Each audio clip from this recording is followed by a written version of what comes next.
What was the creepiest thing that's ever happened to you? Story 1. As a child, I moved around a lot because I was an army brat, and I insisted that every house I moved to was haunted. Nothing major ever happened, just weird noises, opening doors, things being in places that made no sense. It was not until my second year at university that I realized I was haunted and not the houses, after my housemate suggested it. Anyway, last year I was on the way to my university house from my job at a bar at about 3 in the morning. To get into the house, you have to walk down a privately owned alleyway. Just as I reached the entrance to this alley, a man ran up behind me and spun me around. He clearly had a bit too much to drink and started trying to grab me, touch me, and convince me to remove my t-shirt. Naturally, I was very uncomfortable and scared. I remembered that the window to the house had an alarm that went off if the window was hit.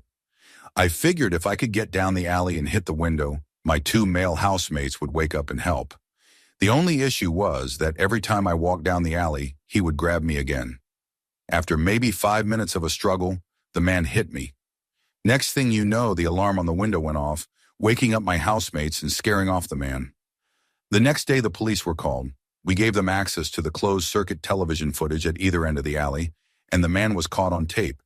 But since most of the incident occurred in the alley, there was not enough evidence to charge him. Later that day, my housemates and I decided to check the footage to see what caused the alarm to go off. There was nothing. No bird, cat, or any other animal. The alarm just went off. This had never happened before and did not happen any time after either. I am convinced it was my ghost. It used to freak me out, but I am kind of glad it is around now. Story 2. I work at several attractions for the Big Mouse that has tourist destinations in Orlando and Anaheim. When I first started working for the Mouse, I learned that most of the buildings were haunted in one form or another, and generally I take this stuff with a grain of salt. Show me the science or prove it to me, then I will believe. I have had 2 separate encounters with 2 ghosts in 2 different attractions, and let me tell you, I believe a whole lot more now. Experience 1. In a slow-moving journey through time, you come across a scene where a famous painter is lying on his back painting the ceiling of a building. There is a ladder going up to that scene, and the rumor was that a maintenance guy had a heart attack during his shift one night and collapsed at the base of the ladder. No one found him until the next morning, and he was already dead. It became a tradition upon closing the ride for the night to tell him good night, or else havoc would come down upon the ride the next day. Silly, I know, but we all played along, and I never really believed in it because everything seemed very circumstantial. On one particularly slow day, I was riding through the attraction when all of a sudden it stopped in that scene I mentioned earlier. If you have ridden this ride, you know that it is basically a train car with 2 rows. As far as I could see ahead of me, there was no one, and as far as I could see behind me, there was no one. The ride system is pretty sophisticated, and when someone hops out, there are pressure-sensitive mats on one side that trigger the ride to stop and show on our ride display screen exactly where it is. On the other side of the ride vehicle, there are photoelectric beams that also give the exact location of this intrusion, as we call them. We stop this ride pretty often because someone takes too long to get into the ride vehicle, so we stop it and then start it back up again. In this case, they started speaking over the intercom into the entire ride, and that usually means someone is out of a vehicle somewhere on the ride. A few minutes into sitting there, I started to hear keys jingling. 2 sets headed in my direction. I was completely alone, and here came my fellow Mouse employees looking rather concerned. They asked if I had jumped out, which of course I had not, and they looked at each other and then back at me from the opposite directions they had come from. They asked if I had seen anyone, and I had not because it was just me. They said the mat and the I-beam were both triggered in this scene. We all sort of stared at each other and whispered the ghost's name. They left, and within 5 minutes we were moving again, but I never rode alone again. Experience 2. Another attraction I work at is a motion simulator that spins and creates gravitational forces to simulate spaceflight. When the attraction first opened, there was only one option. The story goes that a mother brought her child in to experience the attraction, and when the attraction finished, the child was unresponsive. Emergency services were called, and it was later discovered during the child's autopsy that he had an undiagnosed heart condition. This much is true, and there is a fellow Mouse employee that was working on that day and remembers the story and multiple other Mouse employees have looked up the story, myself included. Since then, it has been said that the ghost of that little boy likes to hang around in the ride room where he died. There are multiple reports of hearing him laughing during opening procedures, of him calling out for his mom, of the sensors going off before the ride starts, and upon checking the cameras, there being things in front of them that definitely were not there before, since we check all of the cameras before the ride starts. Again, I am usually very skeptical about this sort of thing. One morning, I was scheduled for an opening shift, which does not normally happen due to my low seniority. I showed up and went to open ride room number 3, which is the room where this little boy met his tragic end. During opening checks, there is one person in each of the 4 rooms, all completing the same tasks. Ride rooms 1 and 2 are connected by a small closet, and ride rooms 3 and 4 are similarly connected by a small closet. We usually do not chat in the mornings with the person opening the other ride room, since we are all trying to get through our checklist as quickly as possible. I got to the part where I was about to run the ride and check for errors at the end of my checklist, and went in to start closing up my vehicles. It gets pretty loud in there, to the point where, if we need to get someone's attention, we have to raise our voices. I started to check my ride vehicles and close the first 2 of 10. That was when I started hearing laughing from a little boy. At this point, I was pretty sure it was one of the other openers playing a joke on me, so I moved on. I went to check the next 2. They were good, so I closed them. I heard the laughter again, closer and louder this time. I turned around to check over my shoulder, and there was a faint flicker of movement from the corner of my eye. I went to check and see what it was, and there was nothing. At this point, I was spooked. I hurried and checked the rest of my ride vehicles, closed them up, and did a final check of my ride room before closing everything up and setting the ride to start. I heard the giggling again, turned around like last time, and there was a faint shimmer disappearing down the hallway.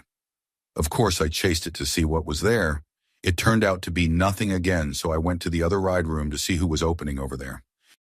It was a girl that I had worked with quite a bit, and she normally opens and told me she has had similar experiences where it looks like someone is watching you or just out of the corner of your eye, and there is no one there, and that the laughing sometimes gets to be downright creepy. Multiple people have encountered this little boy ghost at various times during the day, mostly under the conclusion that he is lonely. Story 3. I lived in an old house converted into a duplex in Athens, Ohio, which is reported to be one of the most haunted American cities. During the first year I lived in my apartment, I frequently noticed this strange music that seemed to be coming from inside the house. And it is hard to describe, but it sounded like a keyboard or an organ, faint and played in a minor key, and always sounding the same. Regardless, I just assumed it was my downstairs neighbors, and it never bothered me enough to investigate. But it was definitely coming from inside our building. The following year, my original neighbors moved out, and my new neighbor Sarah moved in, and we became friends. One night she was hanging out in my apartment, and the music started up, and she asked me pointedly where it was coming from, and I said I did not know and asked if she had music playing in her apartment. She said no, and we both looked at each other uneasily. Sarah asked me if I ever saw or heard weird things, and I said that other than the music I had not, but the way she asked implied that she had, though she did not want to talk about it. A few months later, her boyfriend moved in, and she later confided in me that she saw and heard things, specifically random tendrils of what looked like smoke swirling inside their bedroom, doors slamming or opening without explanation, and her boyfriend hated going to the basement so much that he would sing the whole time he was down there doing laundry. I hated the basement too because it had not been changed much since the house had been built, and there was a creepy room that looked like where you would keep a captive person, though I guess it was where wood had been stored, and I always felt like I was being watched when I was down there. I graduated and was getting ready to move, and I went out of town for a few days, so my parents were watching my cat at their place a few hours away. The night I got back to Athens, I decided to start packing some of my books, the first items I had packed, and I fell asleep and woke up in the middle of the night to a giant crash. I was tired and disoriented, so I assumed the noise came from Sarah's place. The next morning, I went to my living room to find that a giant antique mirror hanging over my fireplace had crashed and shattered into hundreds of pieces. The nails supporting the mirror were intact and still in the wall. After that, I was finally prepared to admit that the place was haunted. I know Sarah saw and heard way more than she ever admitted, but she did not like talking about it because she still lived there. She moved recently, so maybe I will get more out of her now. I never really believed in ghosts, but too many unexplainable things happened, though I never felt unsafe or like whatever was in the house wanted to hurt me or express anger, except maybe at my moving. This story is not even that interesting, but that is how I have found a lot of people's ghost stories to be, since not everyone has some vindictive poltergeist or whatever. I did do some cursory research into who owned the house, and I learned a woman was the original owner, and back then the house was for a single family. She sounded like a quiet woman, a widow who died at an old age, and in her obituary I learned she loved to play music and had founded the Athens Music Appreciation Group. I wonder if I kept hearing her favorite song to play. Story 4. I used to live out in the country way back, almost to the end of a long, dead-end road. And there were only 2 houses that were actually lived in that far down, my dad's and the old lady's at the very end of the road. There was my dad's house, and around it off to the side were a bunch of old medium-sized barns and sheds. I used to let my cat out sometimes, and she would roam around the yard and come back up and paw at my window when she was ready to come in.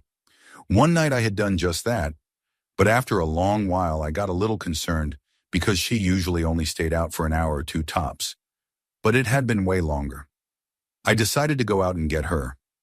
I went out through the side door on the house and immediately felt off, like something was there. But I needed to get my cat, and if something was there, I chalked it up to a raccoon or other critter. I grabbed the mag light and set off for the barns, calling for my cat. I found her huddled up in one of the barns, and she did not want to leave, and it was like she was terrified of something and was very stiff when I picked her up. I had not taken but 2 or 3 steps when this light shot across the sky directly over me, illuminating everything, almost like lightning, and it made this odd woo-woom sound as it passed. My cat freaked out and started growling and clawing at me, which she never does, and I actually dropped her because of it, and she took off toward the house as though she were running for her life. I did the same. I have never figured out what that was, and I have read about comets and things like that, but nothing says anything about the odd noise I heard or the reaction my cat had. It could have been something simple and explainable, but it really freaked me out at the time. Story 5. Creepy for me, I was having a tense conversation with someone that I was close to years ago, and the conversation quickly devolved into a passive-aggressive fight that ended with the other person getting in the car and driving away. As I started heading back inside, the other person came back, got out of the car, and started our conversation again. But the tone of voice was totally different, and the stance was different, and the feeling in the air was completely off, and I do not know how else to explain it. As the conversation progressed, the other person started saying some nasty and mean things that were completely out of character, and I said, "This is not like you, person," and they said, "What makes you think that I am person?" I remember continuing the conversation and talking to the person for a long time, but I do not remember anything specific, though I do remember becoming more and more alarmed and knowing something was not right. Finally, I told the person to go home, and they complied and left. I went back inside and started telling my sibling about the situation when the doorbell rang after maybe 2 to 3 minutes had passed. It was the person coming back to apologize for the original fight, and they had been driving around town for a long time and did not want to go home, leaving things unresolved. I asked why they had said some of the things from the last conversation, and they looked at me like I was crazy and had no idea what I was talking about. They totally could have been lying, but that whole situation just felt dark, and it scared the hell out of me. Story 6. When I was in high school, my girlfriend's parents would let me stay overnight on the weekends, so long as I slept in their recreational vehicle that was parked in back of the house. I had done it multiple times, and my girlfriend would come sit outside with me for a while until she got tired, and then she would go inside to fall asleep, and I would listen to my Walkman while I tried to fall asleep. I remember one night I was having trouble falling asleep, which was not unusual for me, but as I lay there, I started to notice an unfamiliar background noise, and when I removed my headphone, I realized that it sounded like people outside the recreational vehicle were having a loud discussion, but the number of voices started to multiply and get louder and louder until it was unbearable. I searched round and round, peering out the windows, but nobody was there. And I was very shaken at this point and decided to run into the house and sleep in the living room and try to explain myself in the morning. But the problem was that every time I got about 6 feet away from the recreational vehicle, there would be a flash of white and I would open my eyes and find myself back in the recreational vehicle. Now I was nearly having a panic attack, so I called my girlfriend on the phone and she could hear how terrified I was, so she told me she was coming outside to get me. I heard the backsliding door of her house open. I heard her walk across the deck, down the steps, across the garden stones, and finally her hand fumble on the recreational vehicle door. But when it swung open, no one was there. Now I was pretty much in tears when I suddenly felt the presence of something behind me, and I turned around and found this massive red aura hovering there, and I was overcome with this immense sense of death and dread and felt like I could not breathe, like I was being strangled. I remember feeling like this aura or energy was killing me, like absorbing my life force, if that makes any sense. I dropped to my knees and realized that if I did not break free real fast, I was most certainly going to die. And I do not know where I found the strength, but I willed myself back to my feet and slammed the recreational vehicle door open and bolted for the house. This time I actually got inside. I hollered for my girlfriend and she came downstairs with her mom to much confusion. I explained everything that had happened, getting especially angry that my girlfriend never came outside like she had promised, and she said that we never spoke on the phone and she had no idea what I was talking about. But when we compared our phones, mine showed a 1 hour and 25-minute conversation completed to phone, while hers showed nothing.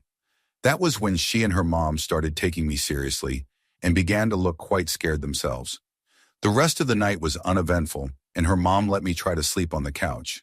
But try as I might, I could not. And every time I closed my eyes, I would see a small circle of intensely burning white light. Story 7. I do not smoke, and I do not have many friends who do, but I keep several ashtrays at home just in case. So one day about a year ago, I was looking for some papers, and I found one of those ashtrays in one of the cupboards, and it was completely empty and quite clean, by the way. I was pretty busy that day, so instead of putting the ashtray back in the cupboard, I just laid it on the kitchen table and went to do some repair work in the garage. I returned inside the house about an hour later, and the ashtray still lying on the kitchen table was filled with cigarette ash with no cigarette butts, just ash.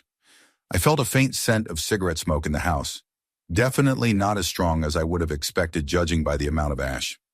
Like I said, the ashtray was definitely empty and clean when I found it and put it on the table. I took a kitchen knife and carefully searched the entire house and nobody was there. And I checked all the doors and windows and they were locked. Then I searched the house again, checking whether any cash or valuables were missing, but everything was there. I called all my friends, even non-smokers, and asked them whether they happened to drop by my house that day, and they all said no. I also inspected the locks for damage, but there did not appear to be any. I changed the locks just in case and had trouble sleeping for days afterwards. I actually stored the ash into the bag, and I still keep it in the drawer just in case, though I doubt it will actually resolve or prove anything. The day after that bizarre incident, a murder took place in my neighborhood when a mentally disturbed girl with a history of substance abuse stabbed a convenience store cashier to death following an argument over a pack of cigarettes. It is very likely unrelated, but sometimes I wonder. I do not keep spare keys in the yard or in front of the door, anything like that in case someone is wondering. Story 8. We lived in a house a few years back, and random things would just go missing, and then they would turn up somewhere else. And we never really thought hard on it because they were never expensive or important things. So because of this, none of us ever mentioned it to each other. Fast forward and my mom loses an earring. Not a huge deal, but it is a nice dangly pair she wears frequently. Maybe a month later, I come home and find it perfectly laid out in the middle of the ground at the end of a high-traffic hallway that has 3 doors at the end.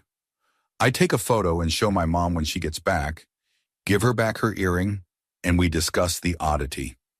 I mention that lately I have been misplacing random inconsequential stuff like staplers, and she looks at me and goes, "That is weird, me too."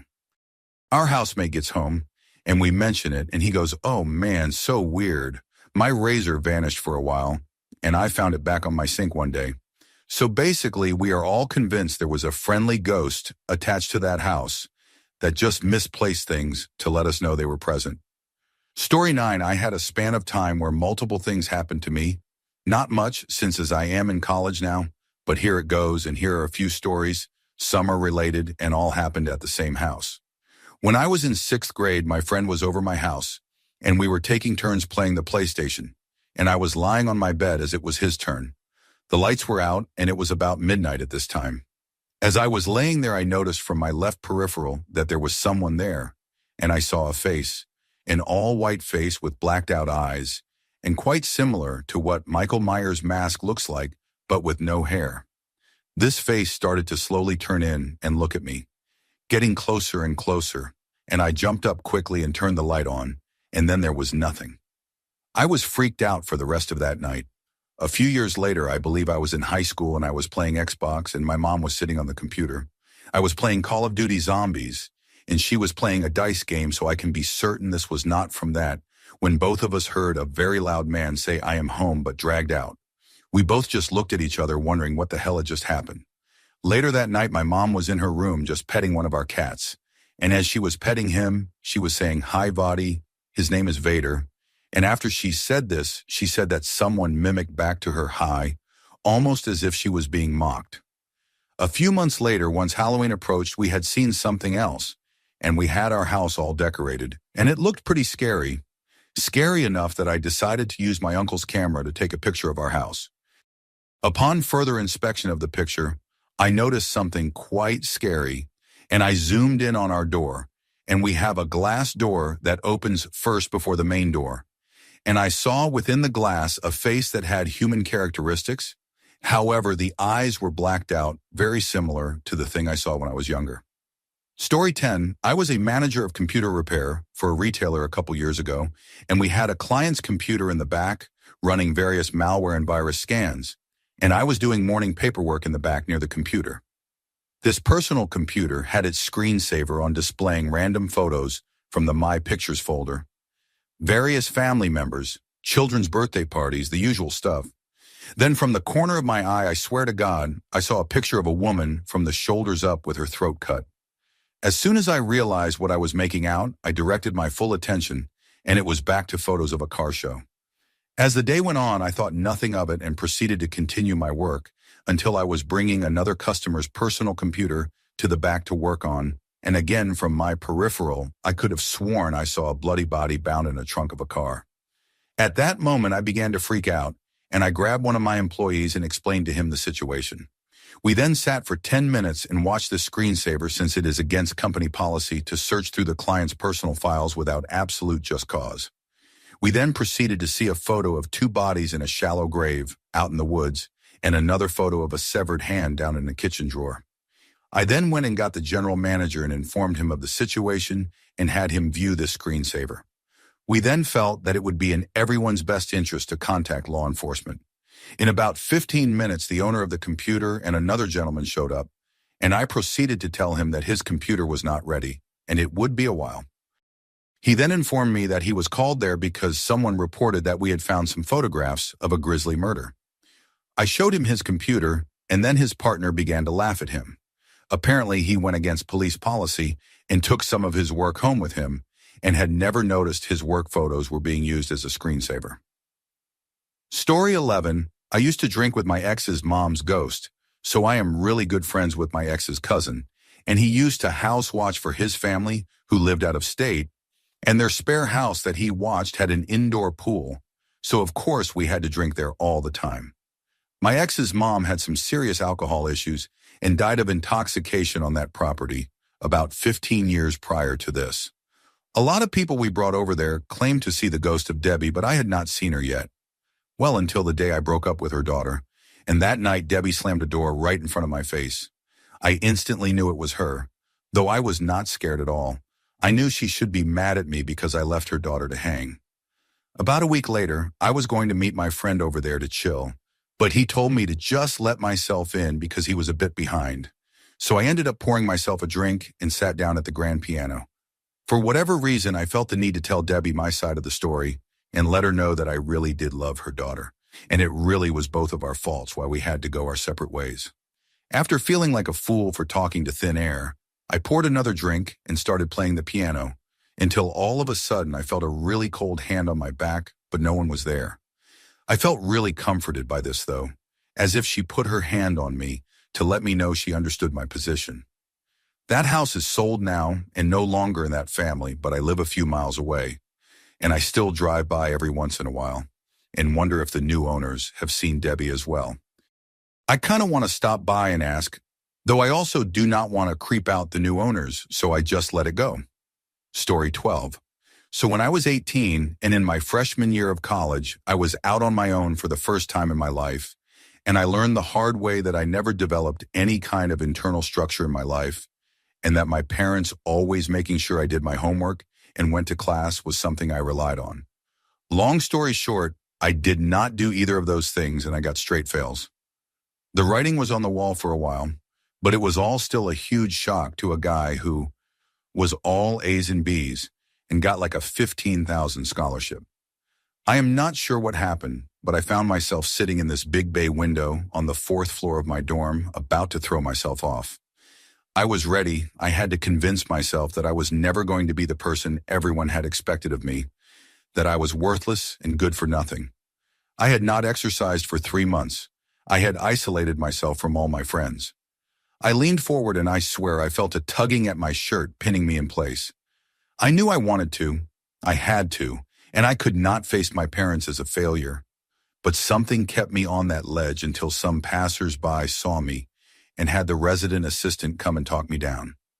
It probably was self-preservation kicking in, but I swear it felt like every bit of me wanted to be human jelly on the concrete. Whatever it was, I am glad it was there. I am doing a lot better now, and I hope whatever it was is still out there, stopping people from making the ultimate mistake. Story 13, I have posted this before in plenty of AskReddit threads, so if this seems familiar, it is probably because you have read it from me before, and I just like to keep my experience out here. I wrote it out and explained every little detail like a story, so I could best explain what it felt like to be out there when this happened. And this is not a no-sleep story or creative writing. I understand if you do not believe me, I would not either if I had not seen it myself. And that being said, let the copy-paste from my previous comment begin. This is going to be a bit out there for most people, but what I am about to type out is true and actually happened to me. And if you choose not to believe me, that is fine. I would not expect you to. Just do not be a jerk about it. This all happened around late May to early June in 2017. I live out in Kentucky and have been here my whole life, and I saved up some money and bought my first AR-style rifle, a Ruger AR-556 for anyone who cares. I had wanted one for a while but never had the money to get one, so as soon as I got a chance, I grabbed it.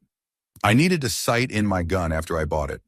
My family owns over 20 acres of land, so I do not go to gun ranges around here because first of all, people are dumb, and our local one has bullet holes in the ceiling, and second, I prefer shooting on our own land. I had managed to get a Magpul D60 drum magazine at Gander Mountain because they were having a going out of business sale, so I guess really I was going to sight in the gun and test out the magazine's reliability. I barely had the magazine out of the box and had not gotten a chance to shoot it yet, but I looked up a bunch of reviews and could not ever find one that had the problems mine did that day. This is where things start getting a bit odd. My family has owned this land I shoot on for decades, and nothing weird has ever happened out here that I know of, and I have taken people to the spot this happened at, and nothing has recreated the feelings I had that day. I grabbed my gun, the drum, and 20 rounds of ammo, and went outside to cross over to our field. To get to the field, I have to go through a barbed wire fence and about 300 foot of wooded area. The moment I crossed over the barbed wire, something felt off. I have been over there 1,000 times before, and like I said, nothing weird had ever happened down there. And I have never had any weird experiences there. Something just felt off that day, like something wanted me to leave. I kept going though, because nothing had ever happened out here before. I just thought maybe I was being paranoid, or the wind and air pressure were just right to give an eerie feeling, so I walked on deeper into the woods.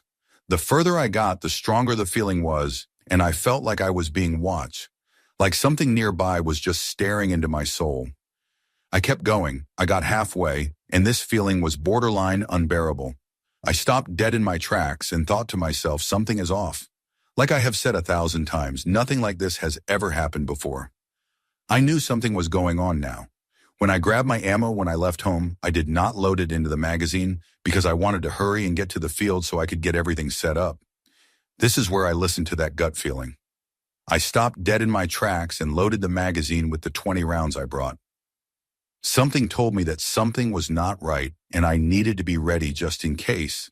And something was watching me, and I did not know what it was or where it was. As I was loading my magazine out of nowhere, I smelled something dead. It just came out of nowhere. I had been standing there for 2 minutes with no scent. Then all of a sudden it smelled like a month-old rotting carcass was beside me. I looked around, and directly behind me was a mangled animal that, aside from the smell, looked nearly fresh. It was so mangled, the only thing that gave me a clue as to what the animal was the color of what was left of its fur, which was a white-gray color. It was a rabbit or possum. The smell did not go along with the age of this. Whatever I caught the stench of, that was not it. I finished loading the magazine, immediately stuck it in my gun, and held the bolt open. That way, if I tripped, my gun would not fire accidentally. For some reason, I kept going. I was nearly out of the woods and I could see the field I was going to dead ahead. That was when it happened. This entire time I had been walking alongside a creek. The creek turns to the left as you approach the field I was going to. As I got to the turn in the creek, I heard a large splash in the water. I turned quickly, and what I saw, I will never forget. This thing was easily 8 to 9 feet tall and stood on 2 legs, and aside from the water splash, it was dead silent. It had very long arms and long legs. It was a light brown color, almost the color of a deer. Updating this to say I got thinking about it the other day, and I think it was much lighter brown than a deer. It still had a brownish look to it, but not that dark. Maybe it actually was gray, and the lighting made it look a light shade of brown, but it looked like skin, not fur. Perhaps the freakiest thing about it was its size. It looked severely malnourished, very skinny and tight skin across its body. Imagine taking a fully grown man that only weighs 120 pounds and stretching him out to be 9 feet tall, but he stays the same width and does not get skinnier as you stretch him out. It had somewhat of an odd walk too, but this could have been caused by the mud near the creek bed. It never faced me, so I did not get a chance to see its front. It just kept walking and never turned around. This scared the absolute life out of me. I was 99% sure I knew what this thing was. I tried to close the bolt on my gun to chamber around just in case this thing turned around to fight. I had no intention of shooting this thing unless it gave a sign it was going to attack. If it was what I think it was, the gun would not have done anything but made it angry anyway. When I tried to chamber around, the magazine would not let go of the round. The force of the bolt closing would break your finger if you were to close it on your finger. I had been loading and unloading the magazine the day before to help loosen the spring to make it easier to load in the future. I could take the rounds out with my hand, but when I came across this thing, somehow it decided it wanted to keep the bullet. By now the thing was gone, and I was basically sitting there with nothing to defend myself. That magazine never worked right again. I kept it a few more days, but had to send it back because it was tearing up my ammo. It would hold on to bullets so tight the bolt tried to close, and just scratched a gouge so deep in the casing powder was almost leaking out. After it walked off, I realized if I had shot, I would have deafened myself. It caught me so off guard, I almost fired a 5.56 round in a heavily wooded area without ear protection. I had brought some with me, but did not have it on. Now to answer some questions. What was it? To be honest, I have no clue what it actually was. Me and a friend who knows more about this stuff than I do did some looking around and have narrowed it down. Skinwalker, goat man, or what I am afraid it is, a Wendigo. If you want a very good idea of what it looked like, look up the Wendigo from the game Until Dawn. Aside from the color, it is exactly what I saw. And before anyone thinks I am just describing the one from the game, I did not even know about the game until after I had my encounter. When I saw the gameplay, it actually made me very uncomfortable because of how much it resembles what I saw. Everything I saw matched a Wendigo perfectly. Stench of death, mangling animals to scare or intimidate humans. Long arms, malnourished, tight skin. Most are gray, but I have heard about brown ones, except one thing, its behavior. They are supposed to be hyper-aggressive and basically kill anything they see or drag it off and eat it alive. So why did it not get me? It had ample opportunity to, but never did. Why did it walk off and turn its back toward me? I have not told my family mainly because I do not think they will believe me, and they will think I am crazy.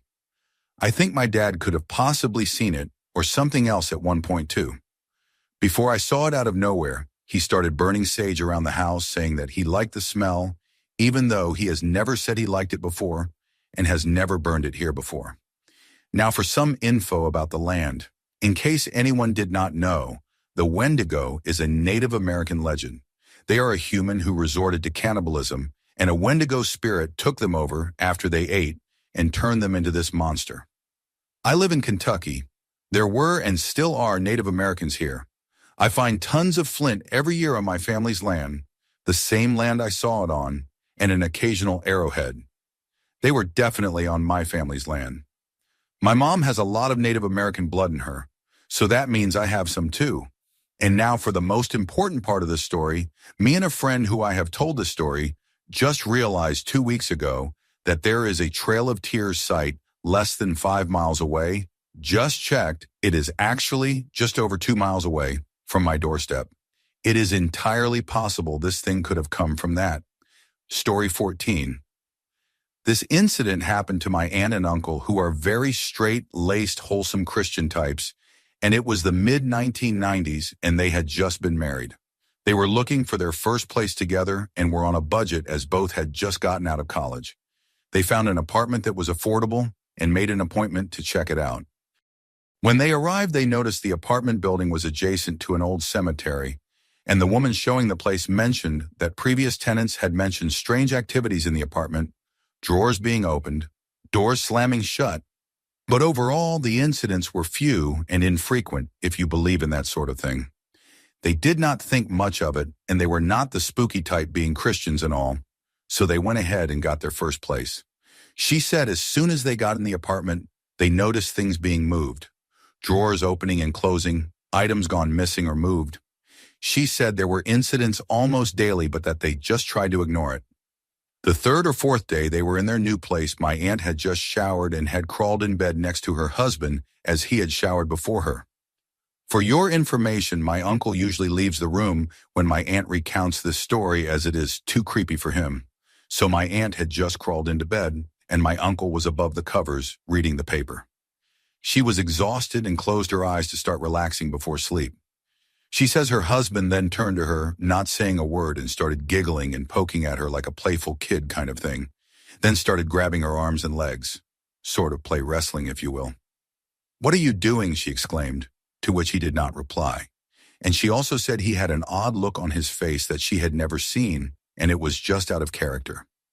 He then rolled off the bed, manically giggling, and rolled under the bed and started pushing up on the box spring from under the bed, and she described it as almost taunting. Then in a loud voice she yelled his name and asked again, "What are you doing?" She then heard my uncle's voice say, "What is it?" And she hopped up and found her husband in the living room with his feet kicked up reading his paper. They immediately packed a few things and went to a hotel. They never spent another night there and got out of the lease and only returned with family and friends to pack up. Story 15. When I was 11 or 12, I was in my room listening to my parents arguing upstairs, and I was so mad because they were always fighting, and at the time I just wished they would divorce. So I was standing with my back to the wall facing my bed. Suddenly all my anger turned into this primal terror, and fight or flight kicked in. I had no idea what I was running from, but I ran for my bed, or at least I tried to. I only made it a couple steps before I saw a wisp of black shadow out of the corner of my eye, and felt something grab a fistful of my hair. Since I was running, it caused my head to be yanked backwards, so I was looking at the ceiling. I recovered pretty quickly and made another dash for my bed, where I stayed until I built up the courage to leave my room. A lot of paranormal things happened in that house, but that was the scariest for me. I also worked at a chemical plant a couple years ago as a cleaner. People died out there sometimes, one guy actually within a month of me starting there. There were rumors of certain buildings being haunted. On my first day working alone, I was cleaning the basement of my assigned building. It was very quiet down there, and people rarely came down, but you would always hear if someone was there because everything echoed loudly. On this day, I was down there alone. I dragged some of my supplies from the janitor's closet over to the women's washroom, turned on the bathroom light, put up my sign, and went for more supplies. When I got back to the washroom, the light had been switched off. I thought I must have bumped it on my way out, so I switched it back on and made sure to keep my distance the next time I walked out. I came back to find the light again switched off. The basement already had this creepy feeling, so I was a little spooked. I thought someone must have been trying to prank the new girl, but it was weird that I did not hear anyone walking around. I mentioned it to a couple coworkers later, and they immediately told me my building must be one of the haunted ones. I am a pretty big believer of the paranormal, but I always try to find a logical explanation before jumping to that. But since I have had so many things happen, I cannot explain. I decided to download a ghost box app on my phone. I decided to try it out at work a few weeks later. I waited until I was cleaning the women's washroom in the basement before opening the app. I put in my headphones and started asking generic questions like, "Is anyone here?" I kept hearing the same thing come through over and over. It sounded like Ellen or Helen. I kept cleaning, just listening to the ghost box and not talking. I moved on to the shower. As I was standing in front of it about to step in and clean it, "Helen is in the shower" came through clear as day and louder than anything had before that. I left so fast, and it was almost a month before I could bring myself to clean that washroom again. Story 16. I live in a 2-bedroom apartment with my wife, and when you enter the apartment, there is a bathroom immediately to the left, a small open concept kitchen to the right, and past that is the living room. Just outside the bathroom is an old microwave stand that we have a bunch of papers and pens on, in an organizer, some lactase supplement pills, and one of those electric candle warmers that uses a heat lamp to heat up a candle so that you get the scent without actually lighting it. A few months ago, I got out of bed in the middle of the night to use the bathroom, and all the lights in the house were off. I went into the bathroom and sat down on the toilet and messed around on my phone longer than I should have, maybe 10 to 15 minutes or so, and at this point, the only light that was on was the bathroom light. I finished up in the bathroom, washed my hands, hit the light switch, and stepped into the hallway, and this candle warmer light was on. I stopped dead in my tracks for maybe 30 seconds, listening to see if my wife or son, he is a toddler who cannot get out of his crib, were awake. Silence. At this point, I was creeped out and desperately trying to rack my brain to remember if I had turned this light on my way into the bathroom. I knew I did not. I went into the bedroom and woke up my wife, who was snoring and sound asleep. I said, "Hey, did you turn any lights on?" And she told me, "No, you must have left it on." So I said, "You did not turn the candle warmer on?" "I do not think I have ever turned it on." She woke up and we both went into the hallway where this thing was glowing. She said, "You are messing with me. You turned this on." I insisted that I did not because I knew I did not. We decided to check it out. I flipped on the kitchen light and suddenly the candle warmer went off. Interesting, I thought to myself. The warmer is activated by a switch that is on a cord behind the microwave stand, and it would take some effort for a person to reach back there and turn it on. It is not really something you could do without meaning to. We flipped the kitchen light switch back off, and it stayed off the entire time. I flipped the switch on the candle warmer, and it came back on and stayed on no matter what other switches I flipped. We decided that something must be wrong with the thing and tossed it down the garbage chute. I have no idea what caused this anomaly. I am a pretty militant atheist, but this legitimately creeped the living life out of me. I know we have some issues with ground fault interrupters flipping in that part of the house if you flip too many switches in the bathroom at once, but nothing really seemed like it was wired to the outlet that warmer was plugged into.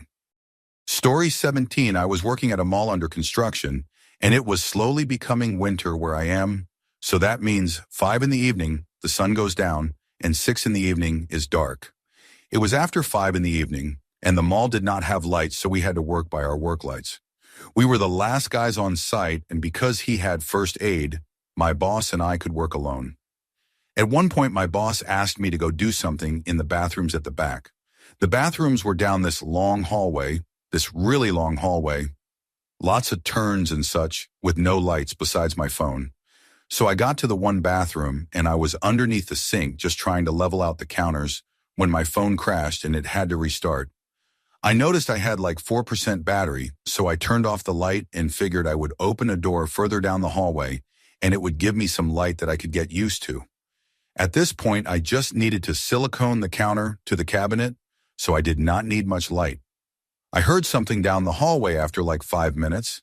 I figured it was just my boss, so I continued work. It was super dark at this point, so any light from the outside was pretty much gone. I looked over to the doorway, and I am under the sink across the room, and in the doorway I could barely make out a huge person standing there. My boss was 5'6", so it was not him. I laid there pretty freaked out, and then the figure moved and I asked if someone was there. Then I heard running, pitch black, footsteps hurriedly running away from me. I freaked out, so I went to call my boss because he was like 10 minutes away from me, and I did not know where he was at the time. But my phone had died, so now I had to make it back to my boss, but there was someone in between me and him because the dude ran off away from the door. That walk back to my boss was probably one of the freakiest things because I was expecting someone to jump out and stab me. I made it back to my boss and he said, "Oh, you are finished," and I told him my story. So he told me that we could just finish up tomorrow, and we decided to leave. We packed our tools and brought them with us. The next day there was a toolbox meeting for all of the trades to attend, and some toolboxes had been stolen as well as copper pipe. The door that I had opened for light the previous day led to an area where there were a lot of heating, ventilation, and air conditioning units. However, the area was not very sealed off. You could walk in off the street. What I think happened is some dudes were stealing copper pipe in that area, and when I opened the door, they got spooked. So someone came in to check it out, and when they heard me ask, they booked it and went into the mall. When I left, they must have had another guy come in and help get some toolboxes because a big one was missing. I was super out of shape at the time, and I was recovering from a dislocated pelvis that had been set recently, so it freaked me out, because if that dude fought me, I would have died immediately. Story 18. This happened a couple months ago, and I reported it to the local sheriff's office, and I never heard back. I was with some friends up the local canyon. We were hiking around and eventually set up our hammocks. We smoked some cannabis, and we were having a good time until my friend told us she was panicking. Assuming she just got too high, we offered her water and food and asked her what we could do. She told us in no uncertain terms she wanted to leave because she did not feel right and her anxiety was not letting up. And as someone with anxiety, I agreed that we should leave the situation for her benefit. We packed up and hiked back to the car about 20 minutes away. The sober driver started the descent down the canyon. We were about 10 miles up the right-hand fork of this canyon with no cell service and narrow roads, going about 30 miles per hour when we turned a curve in the road and ahead saw a truck, headlights facing us, stopped in the road. Next to the driver's window was a guy in his mid-20s talking to the driver, and about 20 feet to the left of the guy was a motorcycle neatly laid out on the side of the road. As we approached the truck with our car, we were forced to stop as the guy stood in front of our car and started waving his hands. Immediately, my friend and I noticed he had a large blood stain on the front of his shirt over his stomach. His entire right arm was wrapped in a bandage, the type you would wrap around a sprained ankle. But he did not have any blood splatter on him. His outfit did not look disheveled, and what I am assuming was his bike looked to be in pristine condition and set down nicely. It is hard to explain how perfect the situation seemed, like it was a setup. The weirdest part of this all was the feeling everyone in the car had. Our stomachs dropped. I had an intense feeling of dread and fear come over me. The guy on the road tried to get us to stop our car, and the truck was blocking the other side of the road and was not moving. Usually I am one to help people, but in this case I felt like if we stopped the car and got out, we were not going home that night. I believe my friend had that feeling of anxiety earlier for a reason. I knew we had to leave, so I screamed at the driver, "Do not stop." The guy on the road had a weird look in his eyes, not panic, but almost excitement.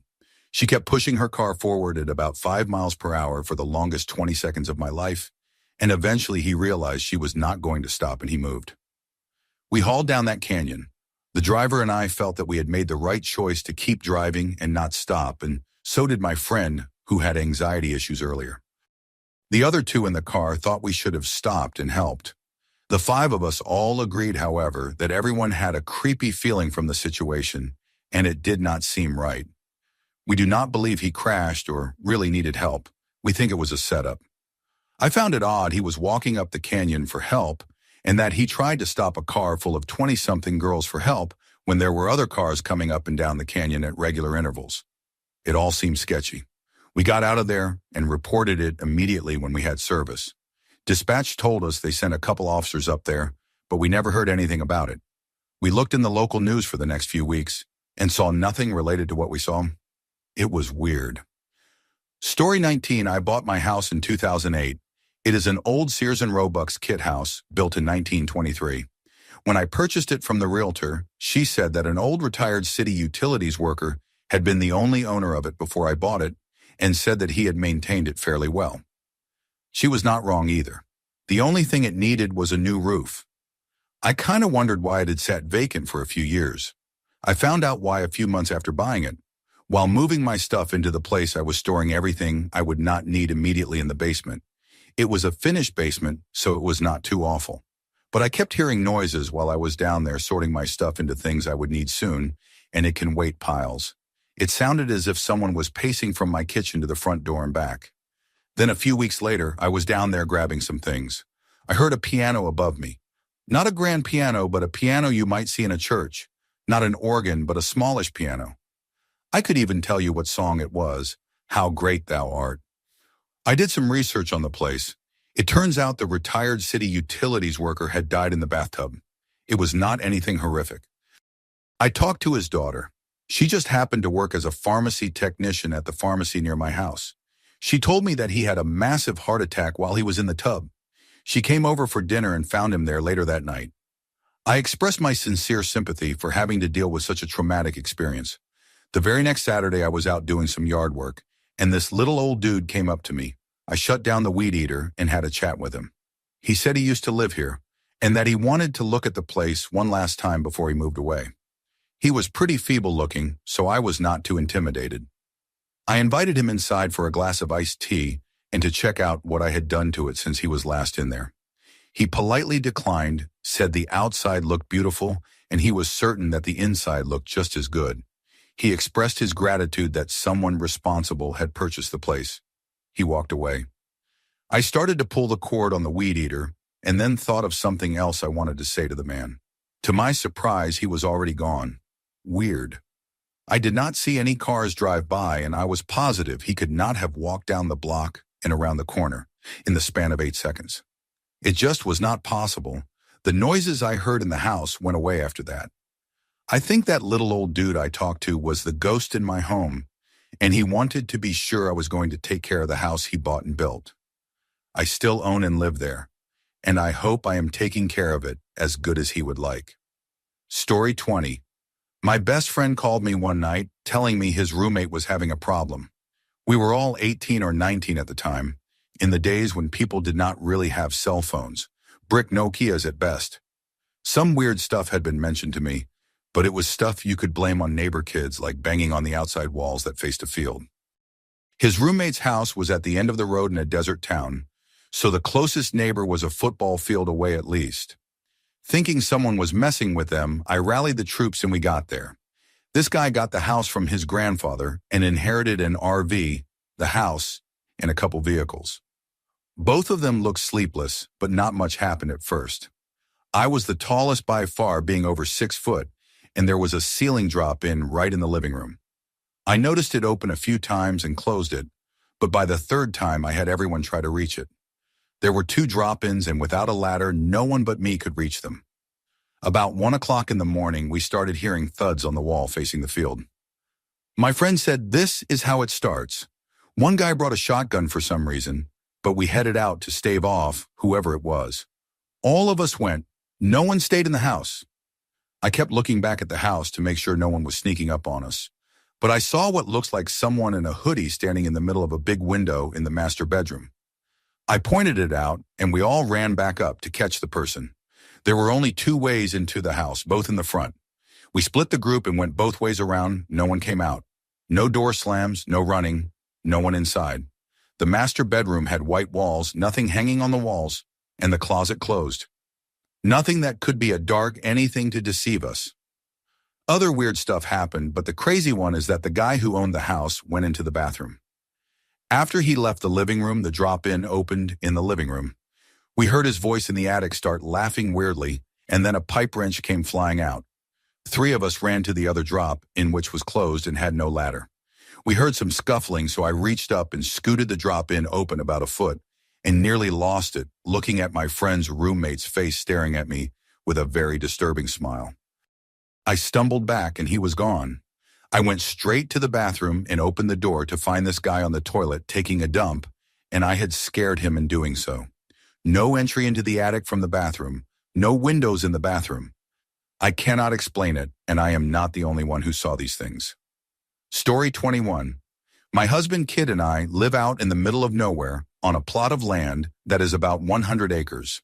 I would say probably 95 of those acres are wilderness with ATV and hiking trails that we and several of the previous owners created by exploring. We use that land for camping, hiking, and hunting. We like to find a spot, clear it a bit, and camp overnight. There is so much space we have never stayed in the same place twice. We have seen some kill sites, both old and fresh, lots of animal tracks, places where deer bed down, and so on. I have even spent a lot of time hiking solo while the kid is in school and my husband is at work.